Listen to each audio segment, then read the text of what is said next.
नमस्ते, प्रणाम दोस्तों। जय श्री कृष्णा, राधे राधे।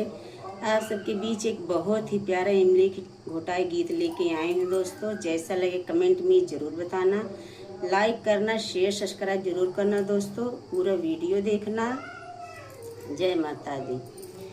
बड़ी दूर से मामा आवे टिकट कटाई जी, काले बू बहिना तू इमली घोटाई जी, काले बू बहिना तू इमली घोटाई जी।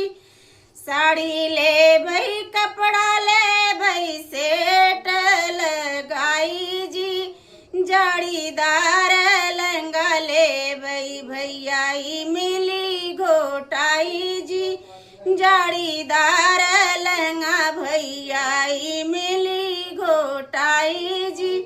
बड़ी दूर से मामा आवे टिकट कटाई जी, काले ब्यू बहिना तू इमली घोटाई जी, काले ब्यू बहिना तू इमली घोटाई जी।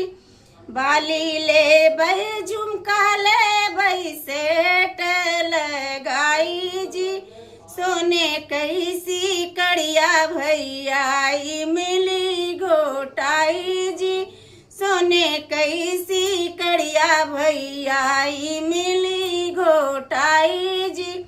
बड़ी दूर से मामा आवे टिकट कटाई जी, काले ब्यू बहिना तू इमली घोटाई जी। कंगन ले भाई, चूड़ी ले भाई, सेट लगाई जी, पाँव कई पायलवा भैया इमली घोटाई जी, पाँव का पैजनिया भैया इमली घोटाई जी। बड़ी दूर से मामा आवे टिकट कटाई जी, काले ब्यू बहिना तू इमली घोटाई जी, काले